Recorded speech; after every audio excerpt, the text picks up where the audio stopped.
co-founder and executive director.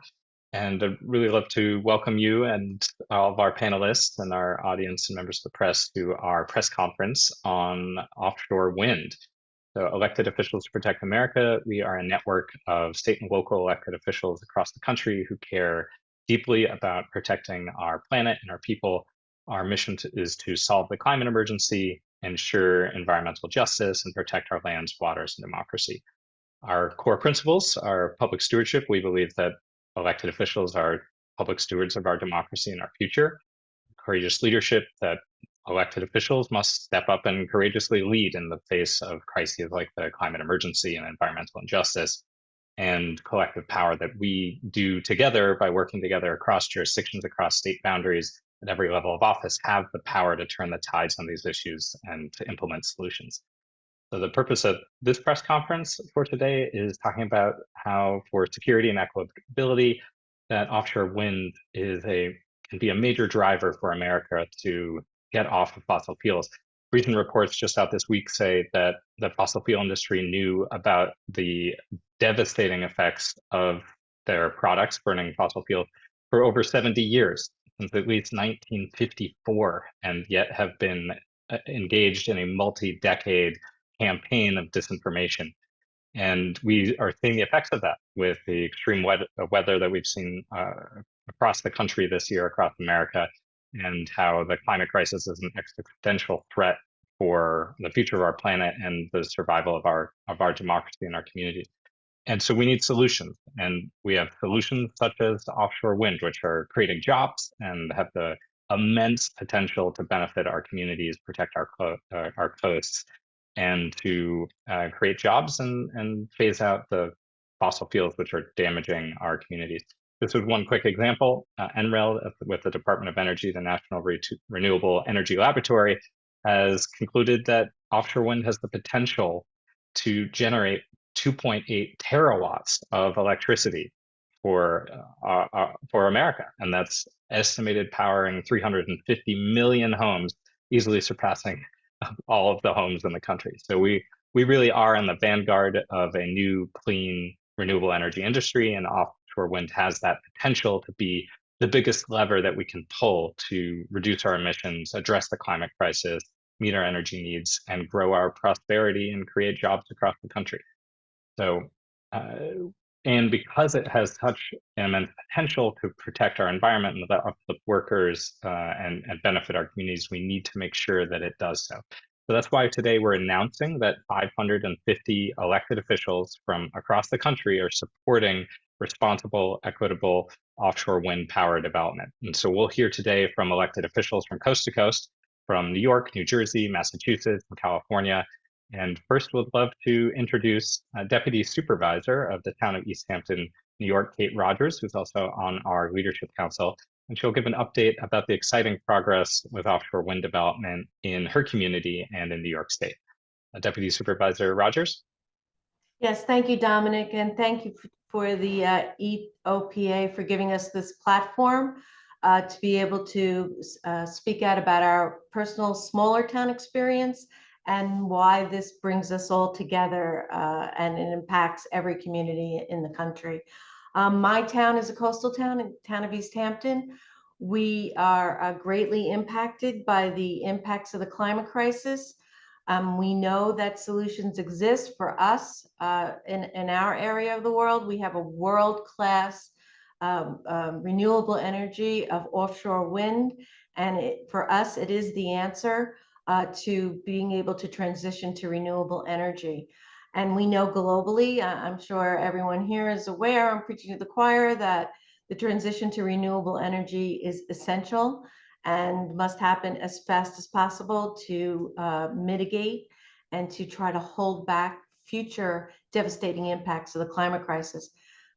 So our town board, past town board, I will say was very courageous in signing on to the South Fork Wind Project, allowing the cable to connect under one of our beaches and travel 4 miles through our streets to a substation. Of course, there was substantial opposition. It is the first project, and I joined the process before I was elected as a citizen of the town, and I participated in the Article 7 process as a party to the proceedings. So I watched how this plan, construction plan, got developed. Then I was elected to the town board, and I was the liaison to the project. The onshore aspect is completed, and I am testifying as a witness to how that project happened. And I can say in all truthfulness that it was the most watched over and the most engaged community engagement process through every aspect of the build. So we are the proof that the industry and the community and the government officials can work together to make this type of construction, which besides transitioning to renewable energy, created jobs, and have a very successful project with minimal invasiveness. The conditions that were imposed upon the South Fork Wind Project by the state were massive. I wish every construction project in my town had the same oversight and community engagement as the South Fork Wind Project did. Now, why is this important? So we can look at the storms that are happening in the past year across the country and see the devastating impacts, flooding, the temperature changes, and fires. We've seen it for years. We know it. In my town, in the last 3 storms, which were not major storms, not named storms, we had devastating erosion, inundation of storm surge, flooding through neighborhoods, closing of roads across all low-lying areas in the town. Particularly hard hit was a hamlet of Montauk, where we lost an entire beach and had inundation into a neighborhood, and where a Army Corps project to protect downtown Montauk economic area essentially was down to the geotextile bags. Fortunately, the timing of that for the downtown Montauk project, we have a Army Corps nourishment project scheduled. It's not in response to the storm. That's $11 million to complete in the next few weeks to cover the beach up with 460,000 yards of sand. We're now scrambling to see what we can do for the Ditch Plains neighborhood and for that iconic beach.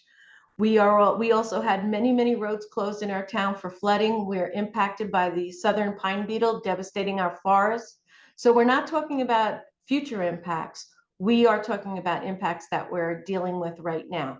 And while sand nourishment and taking down trees, we know are short-term mitigations that we'll have to keep maintaining and nourishing and costing our residents untold dollars in tax dollars to be able to just save their homes and businesses. We also know that we cannot solve the issue by these projects. We only have one solution, and that's the immediate transition to renewable energy.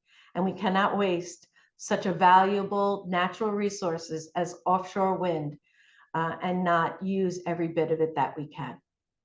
So that's really what I can tell you. I have firsthand experience in both the devastation of the impacts of the climate crisis and a workable solution that was successful and will be up and running and power 70,000 homes on the east end of Long Island. So we know the solutions exist. I can speak from experience about the construction project, and we will see the impacts continue to grow until we employ all of the resources that we have. Thank you. Thank you so much, Deputy Supervisor Rogers. And yeah, you're on the forefront of the climate crisis, from floods to infestations, and also on the solutions with offshore wind being such a driver of opportunity in your community. So thank you for your leadership, and we look forward to the questions afterwards. We'll move on to our next speaker now, who's the Port of Albany Chief Commerce Officer, Megan Daly. who will speak about the jobs created not just on the coast, but all the way inland across New York State, and particularly about the port's transformation into an offshore wind manufacturing hub. Chief Commerce Officer Daly, the floor is yours. Thank you very much. Hi, everybody. I'm Megan Daly. I'm the Chief Commerce Officer for the Port of Albany in New York State. We are quite a distance from Cate, but we are working on similar initiatives. The Port of Albany is located 124 nautical miles north of New York's harbor. We are a public authority and have been in operations for over 90 years. We've been an economic engine for upstate New York and moving dimensionally large cargo for years that either was manufactured in New York's capital region out to the world or moving pieces from out in the world to the Northeast US. So it made a natural fit for the port to take on what we are taking on, which is developing 100 acres here at the Port of Albany for an offshore wind supply chain manufacturing operation. Our mayor, Mayor Sheehan, I think has spoke on this forum before and has been a strong advocate for this because it is not only an economic and environmental opportunity for the port, for upstate New York, but for the initiative. It is expected to add more jobs and more investment and also critically localize supply chain for offshore wind development in the Atlantic Ocean that currently doesn't exist in the United States. So the port has a history as a direct port of entry. We receive and ship items around the world, including onshore wind power and other material. This would now develop over 100 acres and result in over 600,000 square feet of new manufacturing activity, new heavy lift, dock capacity, and create 550 long-term permanent jobs right here at the Port of Albany. Also, it would develop pieces of supply chain that would then be floated down the Hudson River to development sites in the Atlantic Ocean and supply many of these offshore wind construction projects that are planned and will be an offset to climate change. And I think, you know, we've seen it more than ever. Frankly, the Port of Albany has benefited from some of these major storms not affecting us. However, we have been safe harbor to other places that have needed that during some of these just substantial storms. So we have been developing this site. It is the largest fully permitted site in the United States currently for offshore wind manufacturing. It is in construction now due to the effects that many other construction projects have been facing related to global supply chain pressures and labor force effects. We have now phased this project in its construction approach, but it is still targeting to be able to serve the substantial offshore wind development projects that need supply in 28, 29, 30, and 2031. And we believe this is a once in a generation opportunity. Not only will this be contributing to solutions for climate change, it frankly is going to be reaching into the adjacent environmental justice communities that will also be able to participate in the labor force and in generational careers here. So the project offers a number of economic and environmental benefits. We hope to be a beacon to other states that are looking at these opportunities. And, you know, to Cate's points earlier, there have been challenges, but we have also demonstrated that as a collective, it can be done. All of the federal, state, and permitting reviews and analysis and permitting has been complete. and we are underway. So we're looking forward to the jobs and beneficial outcomes that will come from this. Thank you very much for having me on, and I look forward to additional participation. Thank you. Thank you so much, Chief Commerce Officer Daly. We really appreciate your uplifting how jobs are being created. 550 jobs, long-term stable jobs, and 600,000 square feet of manufacturing is a major boost to the capital region and really the state, and really will serve the entire region. So it's really exciting to see how you're serving as a you're serving as a economic engine for the state. So next we'll go on to go coast to coast, to the other coast, to California, and we'll hear from Heidi Harmon, the former mayor of San Luis Obispo and a leadership council member, founding leadership council member for elected officials to protect America in California. And she'll speak about the future opportunities in floating offshore wind turbines and how the resource is being developed inclusively and equitably. Former Mayor Harmon, over to you. Thank you so much. Good morning, everyone. It's great to be here.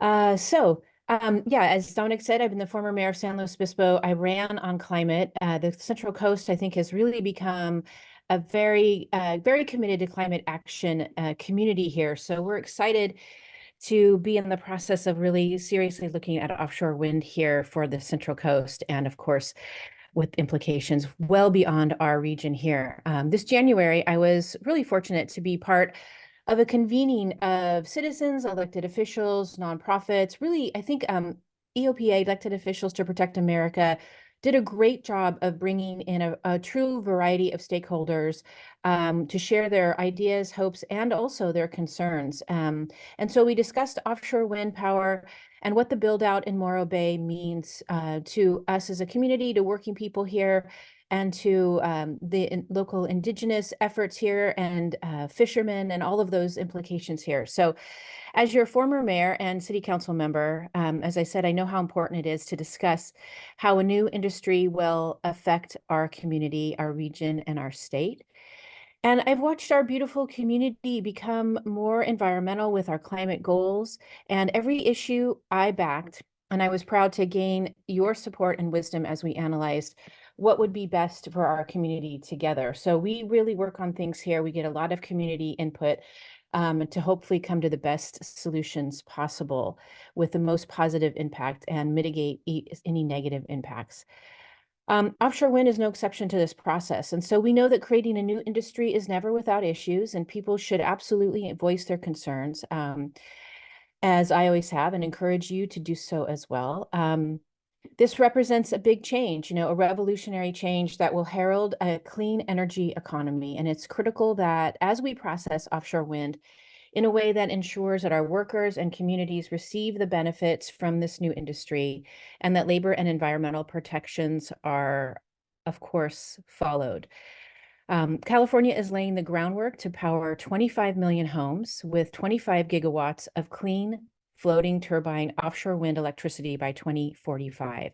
And so the development off of Morro Bay will generate 2 gigawatts of power. And, this is reminding me that we're just up the road from Santa Barbara, who, as you may know, infamously, I guess you might say, years ago, I think the year after I was born, in 1970, I think it was, had this huge offshore oil spill that sparked really, in many ways, the modern environmental movement. And so it's nice that we are hopefully moving away from those types of toxic offshore oil sites that have potential and almost certain detrimental impacts, not just in terms of our overall climate, but in terms of the habitat here off of our precious ocean.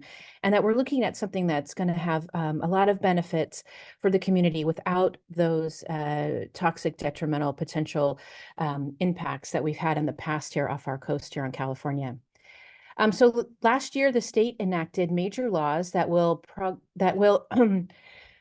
progress a unified approach to this build out with environmental protection. So a key environmental law requires the Ocean Protection Council to establish a nonprofit West Coast offshore wind science entity to make sure that there's an ongoing monitoring of the ocean ecosystem. That targeted research is available and used to inform state and federal decisions. And additionally, on the federal side, the Bureau of Ocean Energy Management reviews environmental impact statements, mitigation strategies, and marine life detection methods. So BOEM is committed to working closely with commercial fishermen to ensure offshore wind is developed in environmentally safe and responsible ways. So while offshore wind is new to California, the technology has been refined for more than 3 decades in Northern Europe. The evidence shows that offshore wind can be developed in ways that protect wildlife, fishing families, and provide sustainable energy for future generations. And the Offshore Wind and Jobs Act creates a plan to upgrade our ports for offshore wind energy development and seaport readiness for this infrastructure. And it will provide a feasibility study of manufacturing and building 70 to 85% of the projects in the state. And that means jobs for our community and for our state. And this is particularly important because what's also here on the Central Coast is the last remaining functioning nuclear power plant.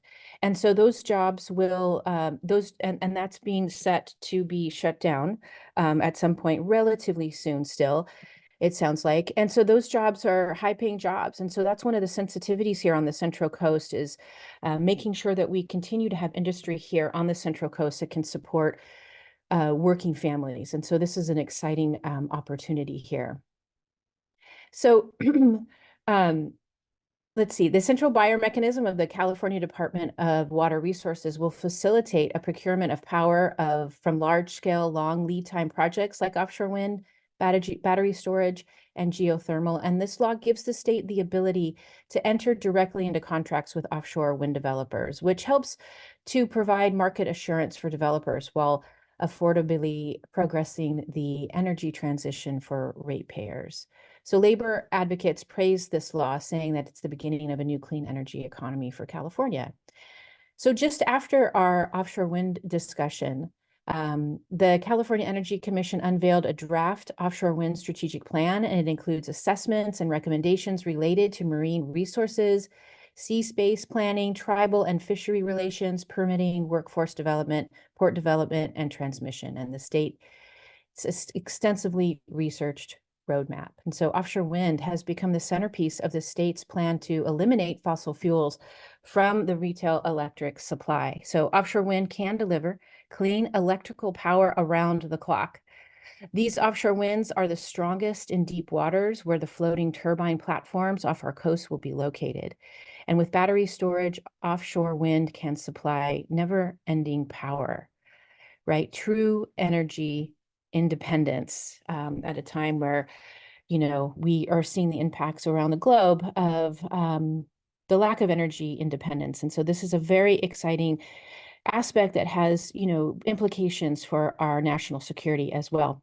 The federal government's floating offshore wind energy shot seeks to reduce the cost of floating offshore wind by more than 70% for deep water sites far from shore, which means our electricity bills are designed to go down. And understandably, this will take some time.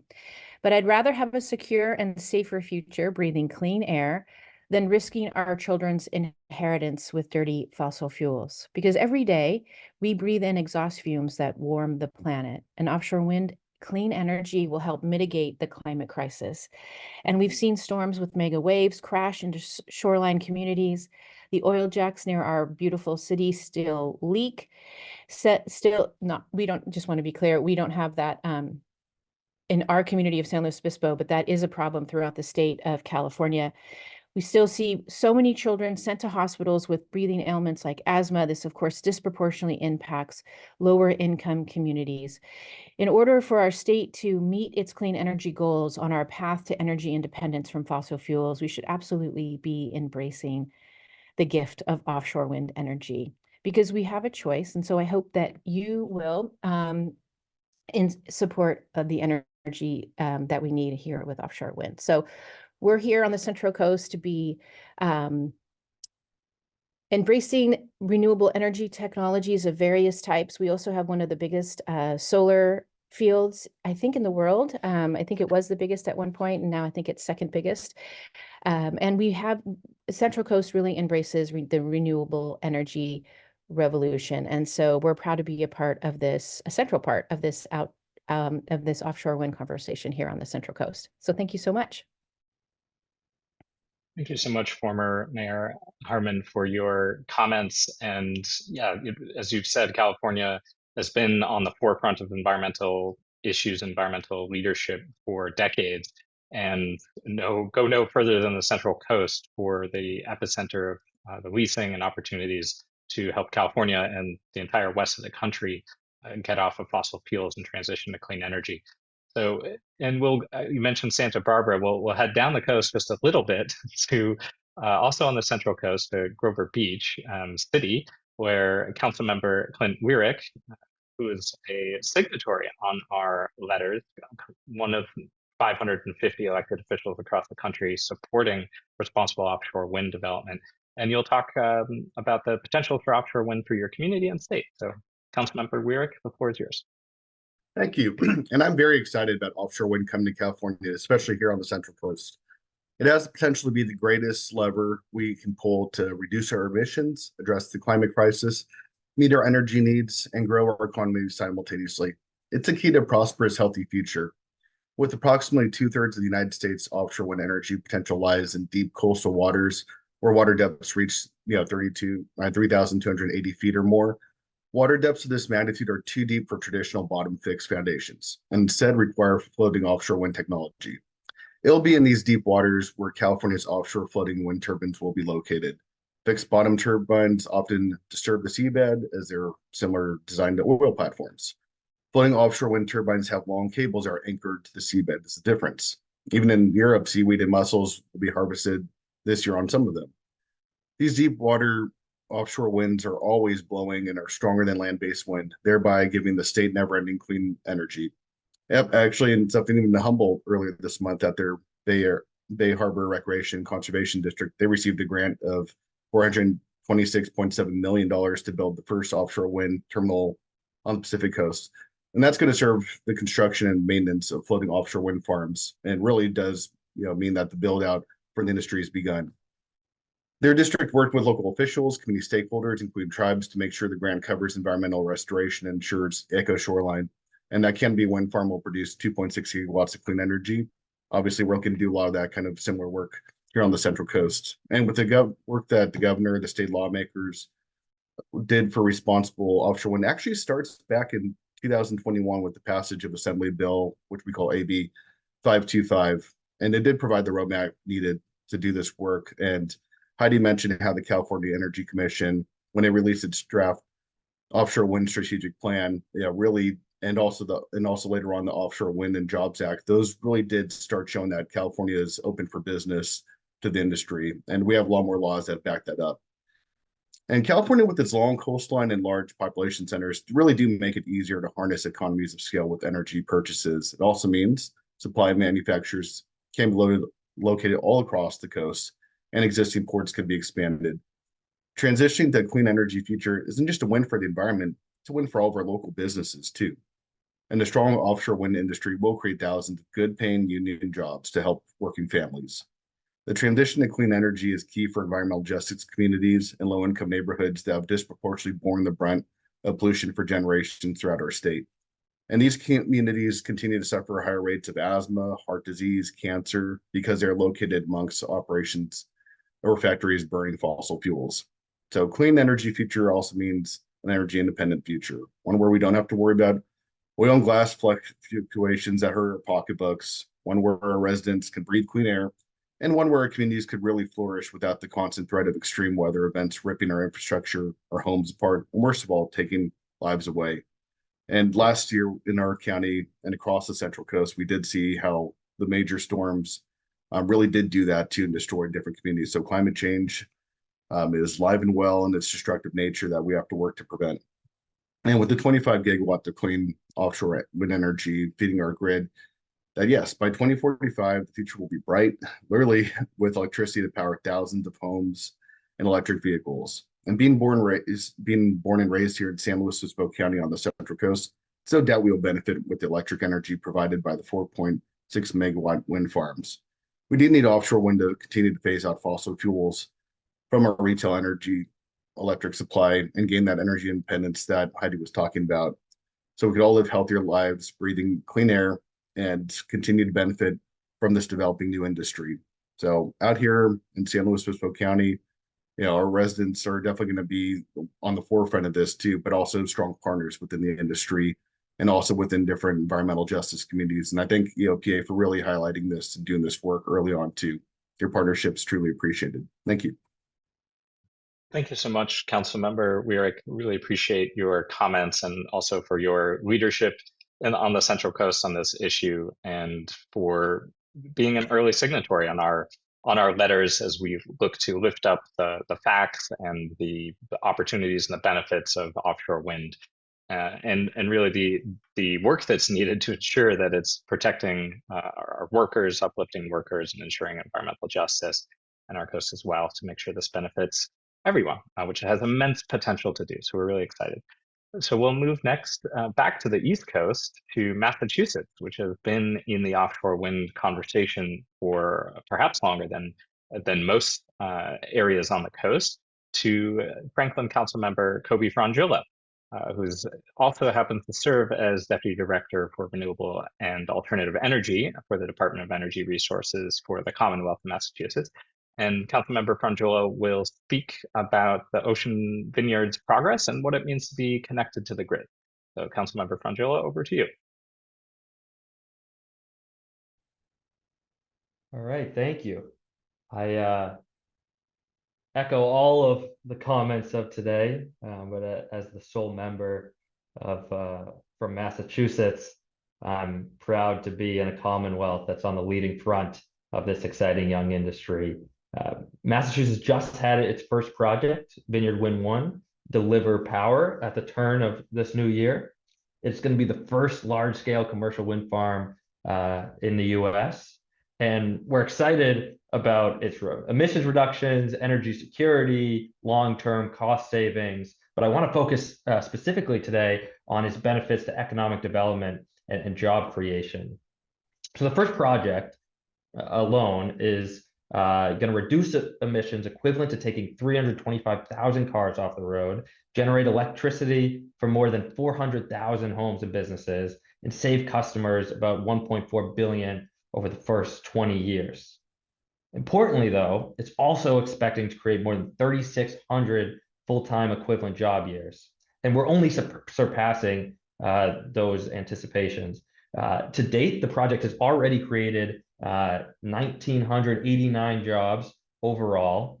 Construction alone has already created 937 union jobs, nearly double the project goals. And not only are these good paying jobs, but nearly 9 in 10 are workers from the region already, and almost 20% are workers of color. The project has also already delivered $590 million in economic output to the Massachusetts economy. And what we know in Franklin, as a small inland community, is that these economic benefits are not just restricted to the coastal cities. The Massachusetts Clean Energy Center has already identified more than 250 companies across 12 different sectors from all corners of the Commonwealth prepared to participate in the offshore wind supply chain. In my small suburb alone, we boast a vibration controls manufacturer and a metal fabrication shop that have already said that they're prepared to contribute to future projects. Despite what you may hear, Massachusetts is not tampering its excitement on this burgeoning industry. Southeast Massachusetts once lit the country through whale oil, and we're excited to once again light the country through clean offshore wind. The National Renewable Energy Lab has identified our little state as having the highest technical potential for offshore wind generation, and we're excited for the economic benefits that will come along with our local clean energy production.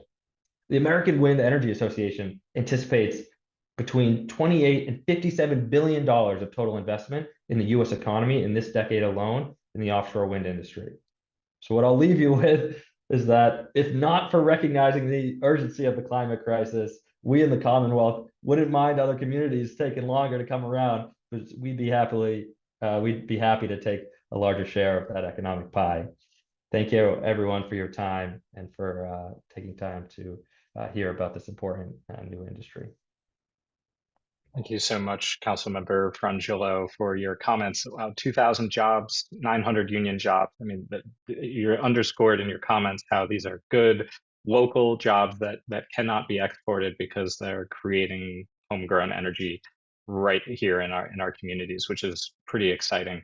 And you also mentioned the equity considerations, and I think that's so important in as we do talk about the economic benefits of how do we make sure ensure as elected officials and as policymakers and public servants that the benefits of offshore wind really get to those that are on the forefront and need it the most. So really appreciate your comments. And now we'll head lastly down to the Jersey Shore in New Jersey to Atlantic City. So Councilmember Kaleem Shabazz, Atlantic City Council member, also a member of EOPA's New Jersey Leadership Council, will speak at just how important it is in that theme for environmental justice communities to be given those opportunities from offshore wind build out with jobs and training. Councilmember Shabazz, the floor is yours. Thank you so much. Good morning to all of my colleagues across the country. And let me just say thank you to EOPA for this platform and this opportunity to talk about this very important issue, this very, very important topic, and this very, very important movement that we are involved in.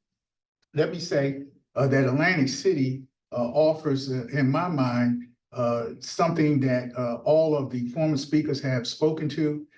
In addition to, obviously, we are very concerned about climate control, climate change, and the necessity to build up offshore wind. Atlantic City is also an urban area that has all the attendant urban concerns that people have spoken to with environmental justice, with social justice, with equity and inclusion. And Atlantic City is also a seashore community. Obviously, we're on the coast. Atlantic City, I think everyone knows about Atlantic City, whether they've been there or not. They've heard about Atlantic City. They know that Atlantic City is one of the leading resorts in the country. We like to say in Atlantic City, one of the leading resorts in the world. Also, Atlantic City is an underserved community in many parts with regard to social justice issues. And in my mind, that brings all of our concerns together, environmental, social justice, as I said, equity and inclusion. I'm happy to report that under the leadership of Governor Phil Murphy, who is committed 200% to getting us away from fossil fuel and moving us on to offshore wind. And our legislature, we have made great strides in moving forward. We have, under Governor Murphy's leadership, established the state's offshore wind capacity goal as 11,000 megawatts by 2040. And I'm happy to report that we are moving forward on that goal. And also we are moving forward in our city, Atlantic City, with a framework of how we can have diverse communities buy in and be involved in the decision-making portion as we move forward. Atlantic Shore Offshore Wind is now a new facility that's taken the place of a entity that we had previously in Atlantic City that was moving forward, we thought, but due to conditions within their structure, they're no longer here. But Atlantic Offshore Winds has said, in fact, I'm meeting with them on Friday, that they are going to stand up a strong, inclusive, diverse community advisory board to make sure that community interests are spoken to, that community interests are articulated, and that community interests are understood. And more than that, they have committed to a jobs program. And I heard my colleague from the from Massachusetts talk about that. That's an important, in my mind, a criteria as we build out on this movement and as we move forward. The environmental concerns are obviously paramount, but the justice concerns have to be upheld, have to be realized, and have to be spoken to. So I was glad to hear what they are doing in Massachusetts with jobs. We're doing a similar thing in New Jersey, and we have in Salem one of the first purpose-built ports in Salem, New Jersey, which is even further south than Atlantic City.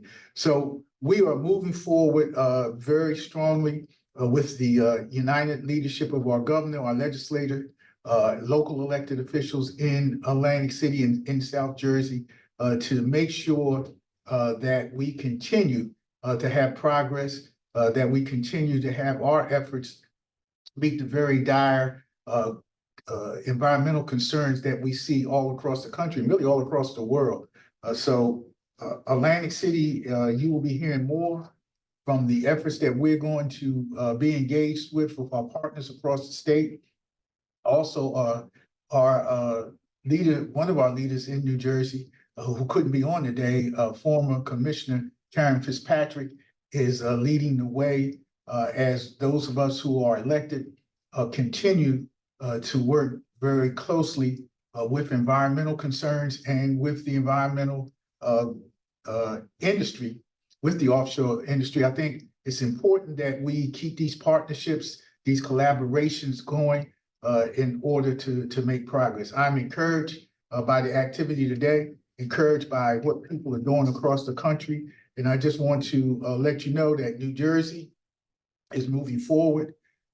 New Jersey is committed, and we are hoping that by 2040, we'll have 5.2 gigawatts of energy up and running.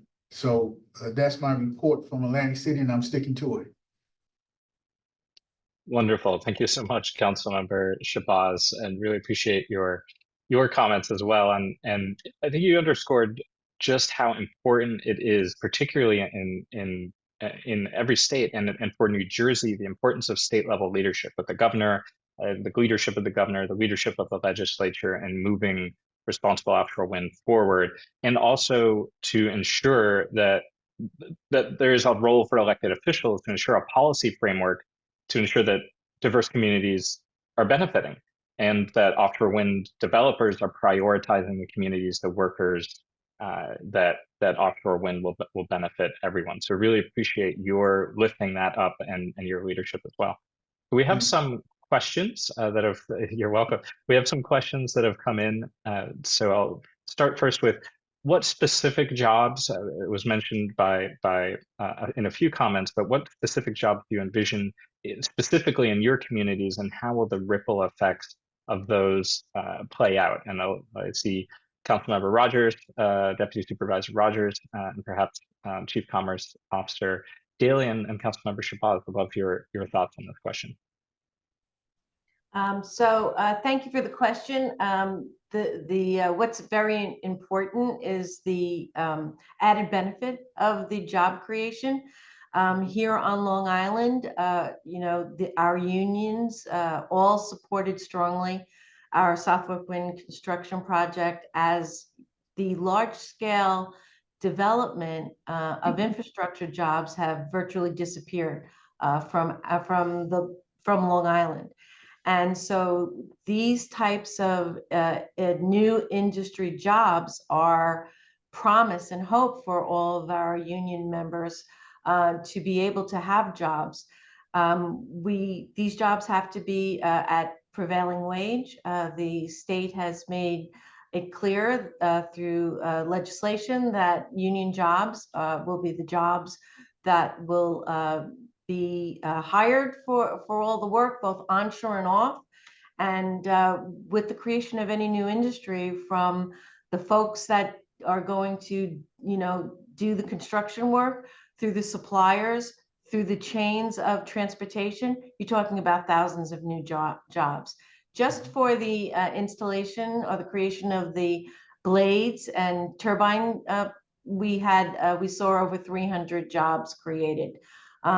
It's a phenomenal opportunity for New York, where these new type of infrastructure projects are rare, and a new industry coming along is rare, to create many, many jobs across, both for maintenance, construction, supply chains, right through. And I know Megan can probably speak better to this than I can.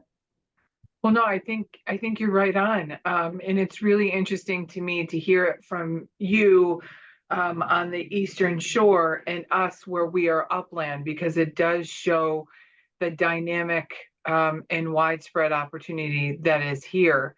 In our case, we mentioned the 550 jobs that would be long-term with the operations, but we also already have employed construction jobs in the work that is underway. And excuse me, and we project hundreds more as the project continues.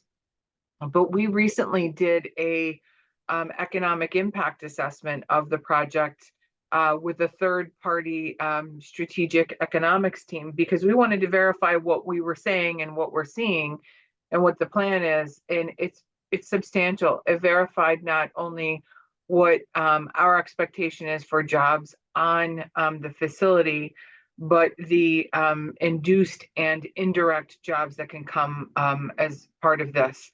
The Port of Albany has that experience in the past where this port has 1,400 jobs in the district, and then has 4,500 jobs that are affected statewide by the business of the port operations. And we see a similar trend that is projected for this type of activity, where not only the maritime, the handling, the additional jobs with that, but also the surrounding ecosystem that will go into supporting this operation and additional supply chain that want to locate and need to locate around it. So I echo what you said. I think also I associate myself with the remarks of Cate and Megan. We have a similar experience in Atlantic City. In fact, Orsted, before they pulled out, had a job fair.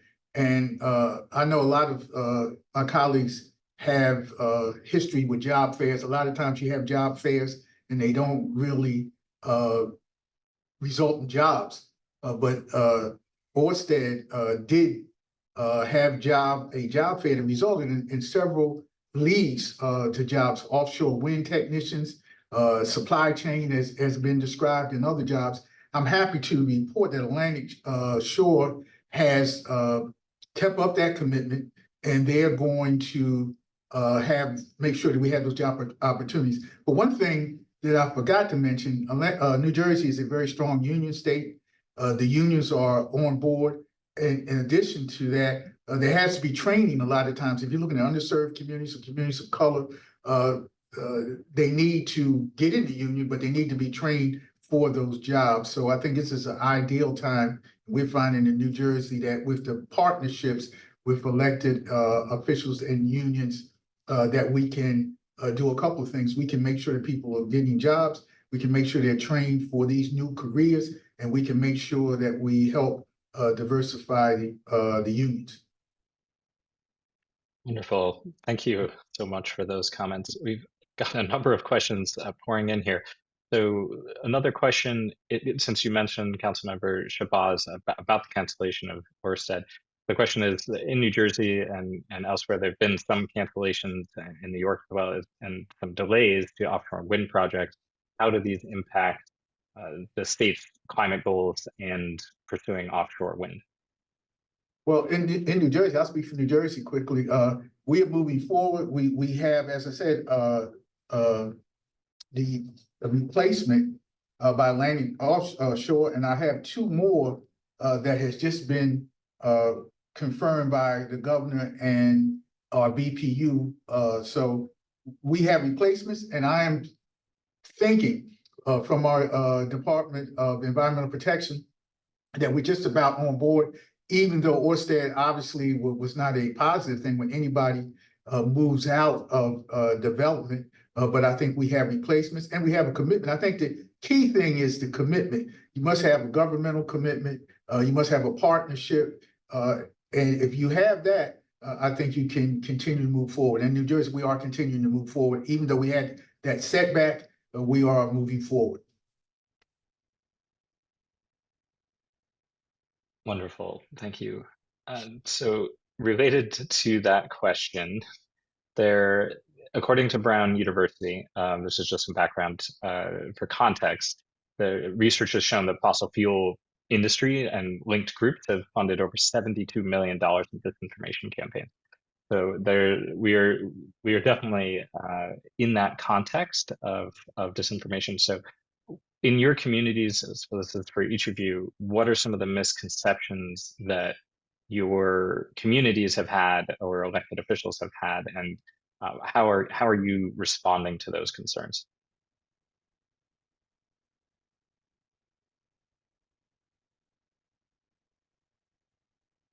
Maybe start with Councilmember Rogers, Deputy Supervisor Rogers. Sorry about that. I had a little trouble unmuting myself. During the onshore work of Ørsted for the South Fork Wind onshore cable installation and the transition bay joint, which brought the cable more than 50 feet under a beach, all of that was oversaw by the state. So when the Department of Public Works develops an Article 7 permit, every state agency has input.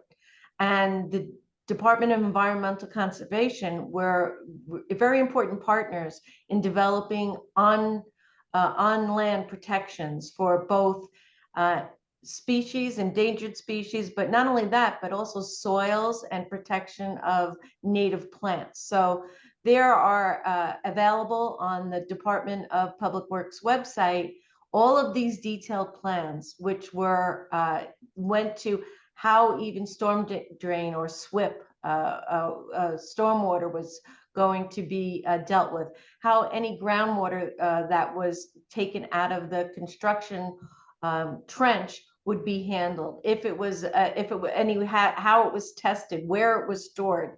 Every detail of environmental protection onshore was developed with these state agencies, and there were environmental organizations that also signed on as party to the proceedings that also were instrumental in developing these plans. As far as offshore wind and the offshore portion, and I'm going to actually read from a statement. Ørsted signed an agreement with the Natural Resources Defense Council and Conservation Law Foundation to help them develop protections for whales and marine species.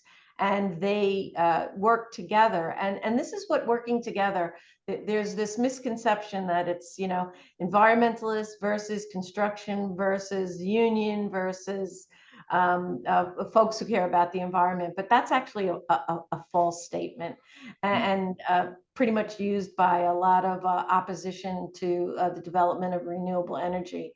But everyone worked together to ensure that there were as much environmental protections as possible. We know what's happening to the animals, our marine wildlife, our marine mammals. The greatest threat to them is the climate crisis, the warming of waters, and the change in the alkali of the oceans. So this is much more of a loss for our environmental our environment than the construction of the wind farms, both onshore and offshore. We're seeing massive shifts in our fisheries. We've lost the Peconic scallop fishery, which kept families, local families going here. We're seeing lobsters are out of Maine, they're out of New York, and our fisheries are moving north at rapidly. So we're losing that. And they're talking about generational fishing families, local folks who now are seeing their economies destroyed. So the impact to not doing anything is far greater than managing and mitigating any potential impacts of these projects. In New Jersey, we had a similar story. In fact, we're still dealing with lawsuits from some organized groups who were against and are against offshore wind development, and they developed a false narrative that this was killing the whales.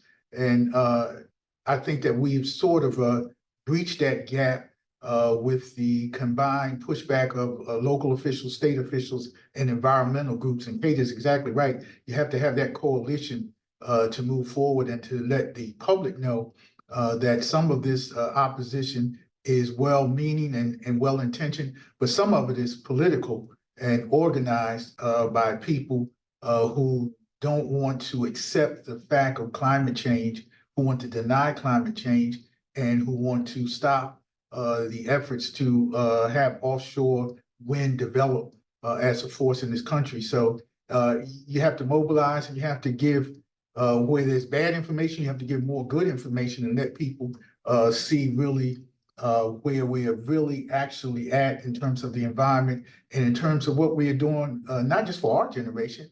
2024, we're looking 10, 20, 30 years down the line, what we have to do to make it more livable for the generations coming behind us. Thank you, Councilmember and Deputy Supervisor. So last question, and then we'll go around to do final statements, are what do you see as the best ways to raise awareness and educate the members of the community, policymakers, and members of the press on the benefits of offshore wind and countering some of this disinformation? Thank you, Dominic. We here in East Hampton had the cable was coming through a well-funded area of town for summer residents from the city. And there was substantial opposition created by them and lawsuits from the get-go. What we did, local residents, and at the time I wasn't elected to this seat, I lived here. What we did was we formed a group of folks, including scientists that lived here and local community members. I was brought on because I was trained by Vice President Al Gore with the Climate Reality Project. And I had a presentation that showed why we must change and how we can change. And we went, this group called Win with Wind, we went to every organization, did our presentations, we met in neighbors' homes, we attended every public hearing, public presentation, we wrote letters, we actually got pro bono legal help from the Sabin Center that included Michael Gerard to help represent us in court with amicus briefs. And we consistently, with facts, as the council member from New Jersey said, we cleared up the misinformation of the full page ads, of the paid social media attacks in the traditional black, red, and white, Orsted wants to destroy your community. EAFs will kill you from the project. We're destroying our environment. And this was for a basically 2-foot wide trench to go 4 miles through our streets, because that was the only part of the project that East Hampton had anything to do with. It was, as I said, funded by multimillionaires and billionaires. There was quite a big group formed there, but their misinformation was defeated because the people that live here and the people along the coastline, we see the impacts. We're already being impacted. And we educated folks on why we need to transition to renewable energy. So gathering with environmental groups, bringing everybody together. We work with the unions, we work with religious groups that saw this as a moral obligation and an ethical obligation, and unions who needed the jobs. And we all came together to speak up and dispel misinformation. And I think that was really essential for the project. I agree Thank you. with the supervisor.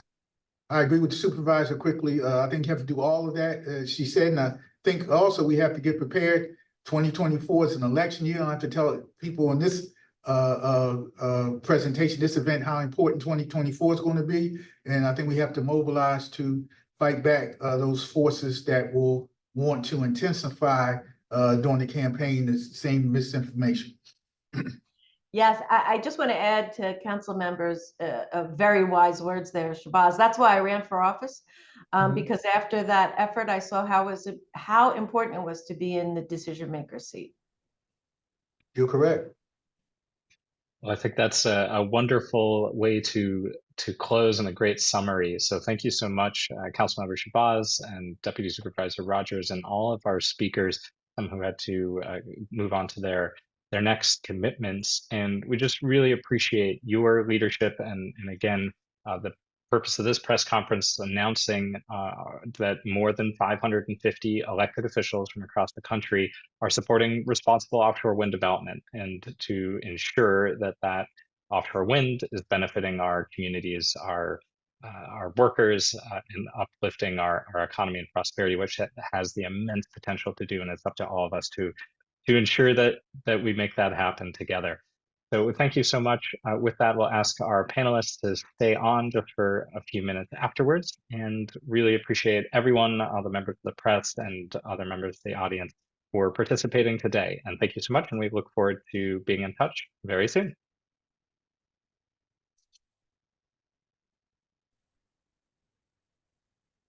Thank you all. Stand by for another 10 seconds or so.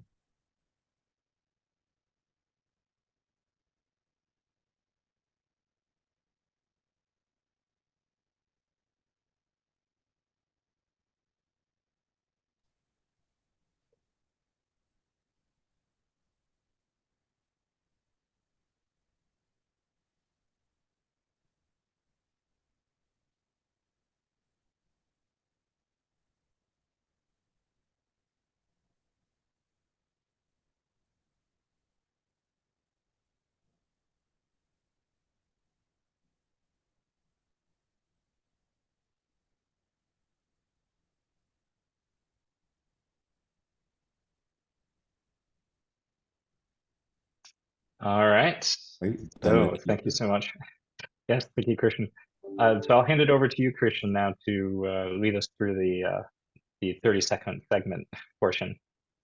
All right, thank you. Again, thank you all. Let's see who we still have left. Looks like Cate and Kaleem. I think others had to drop. But generally what we like to do is just get like a 30-second summation of your position or what you want to, something you want to emphasize about offshore wind or even the issues within your respective district. What we'll do is I'll ask Kaleem, if I can have you turn your video off, and then we'll record Cate.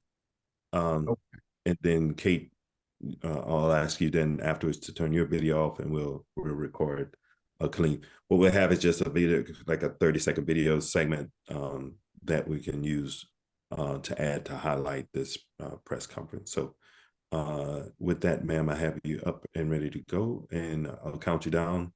Just a quick, what you like the summation of your point, and counting down 1, 2, 3.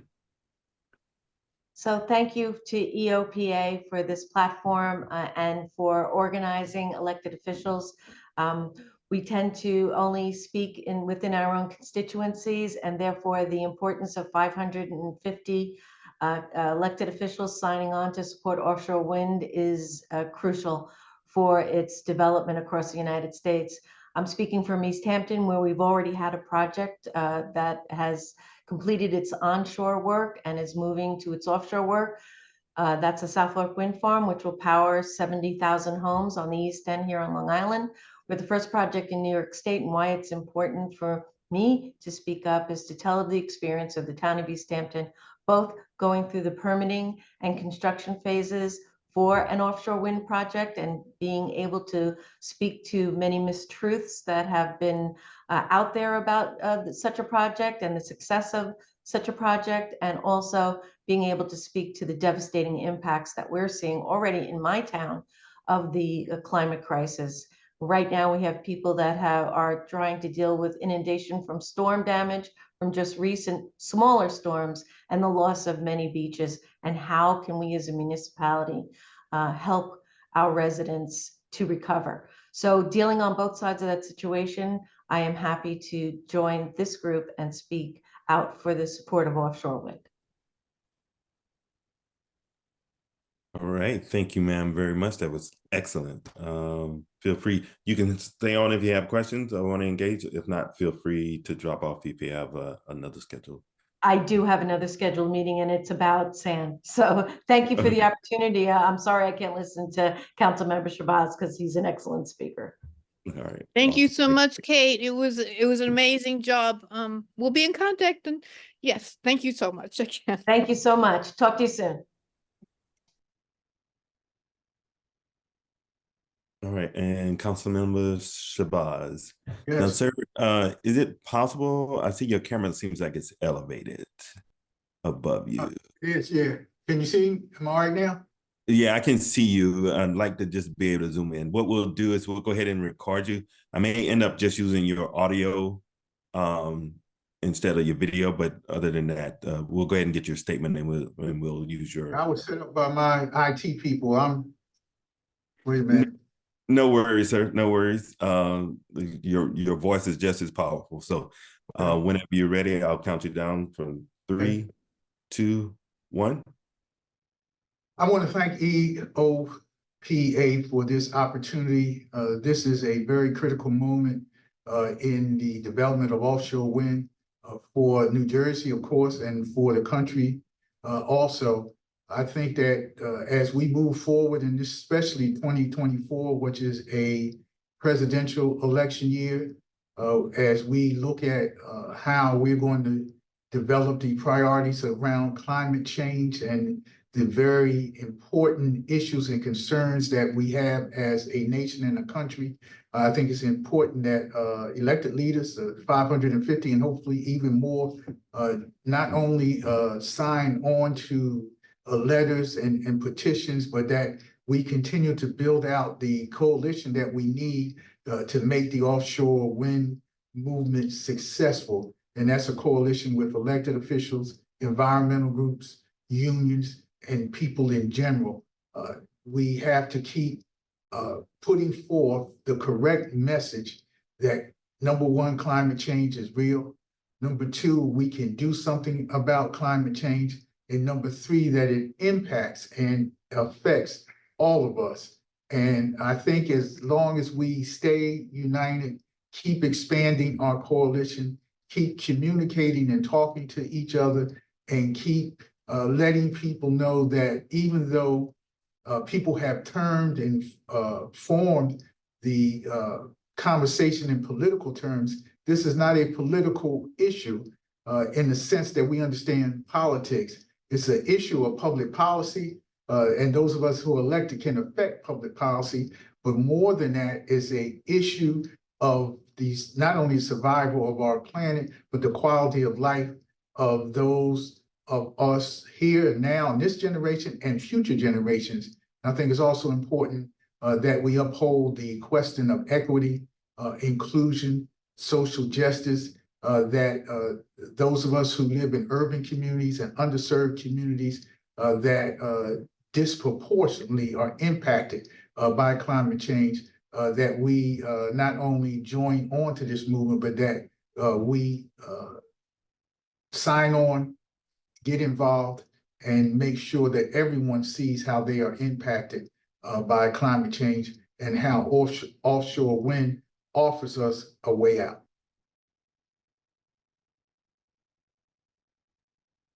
Right, perfect. Thank you, sir, so much. I really appreciate that, and I really appreciate you taking your time and your leadership. Thank you. Yes, that was excellent, Kaleem. Thank you so much for being here and being so eloquent in your presentation. And Thank as you. always, we love working with you. It's awesome. It's my pleasure. It's my pleasure. Everybody have a nice weekend. And you're thinking about vacation, come to Atlantic City. We're open for business. Copy that. Thank you, sir. You have a great day. Take care.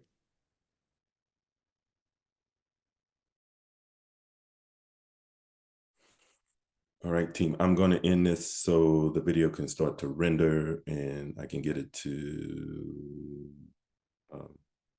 editing and up on the website. And, well, yeah, and up on the press release. So, Okay, all right, perfect. awesome. Thanks. Thanks. Thank you.